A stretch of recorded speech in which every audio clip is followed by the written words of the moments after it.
A very good morning to all my dear children. We have already seen in the previous session that people with different points of view perceive the same situation in so many different ways. Let's start with the second session of lesson number 3, Points of View. Before we dive into this part, let's quickly recall what we learned in the previous session. In the previous session, we tried to understand the perception of the same things with different points of views through a newspaper article from Jalandhar News, Chaos Reigns as Traffic Rules Are Ignored by Jatin Singh. This article shows us three different viewpoints. First off, the Jalandhar Municipal Corporation that says we have passed the orders properly. It's not our job to police the streets. Then the traffic police that says people here do not abide by the rules and those same people would never break a traffic signal abroad, but here they need constant supervision. Last but not the least is the student, or rather a regular visitor of the area, who says the authorities charge too much for parking and nobody would be ready to pay so much for so less time for parking. So we saw how the same situation was perceived in different ways by different people. The best example for it is based on today's session. So let's dive in. A small poem with moral by John Godfrey Saxe, The Blind Man and the Elephant, comes from India. It is about a range of truths and mistakes. It tells how each blind man feels different parts of the elephant's body and how then describe the elephant based on their limited experience and how their descriptions of the elephant are different from each other. It tells us about the need for communication and respect for different perspectives.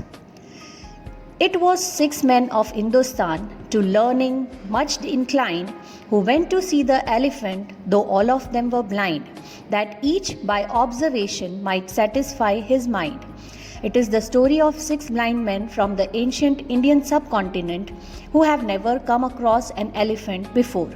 They are trying to conceptualize what the elephant is like by touching it and are trying to satisfy their curiosity of knowledge. The first approached the elephant and, happening to fall against his broad and sturdy side, at once began to bawl, "God bless me, but the elephant is very like a wall." So as soon as the first man approached the elephant, he fell against its huge body and at once began shouting that the elephant was like a wall. The second, feeling of the tusk, cried, "Ho, what have we here? So very round and smooth and sharp, to me 'tis mighty clear. This wonder of an elephant is very like a spear."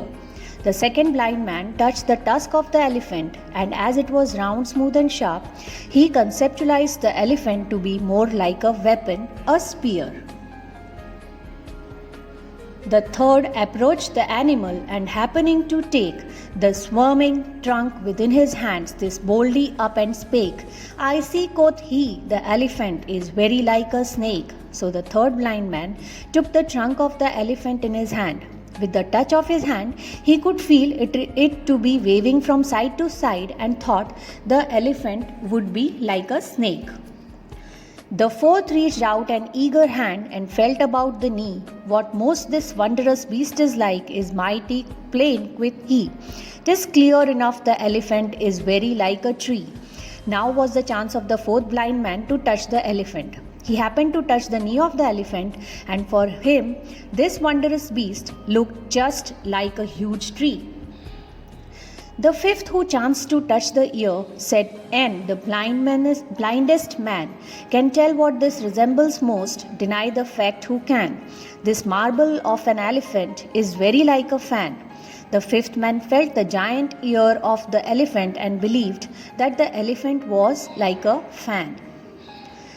The sixth no sooner had begun about the beast to grow than, seizing on the swinging tail that fell within his scope, "I see," quoth he, "the elephant is very like a rope."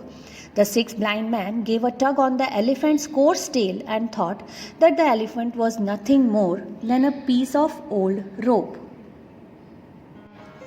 And so the men of Hindustan disputed loud and long, each in his own opinion exceeding stiff and strong, though each was partly in the right and all were in the wrong.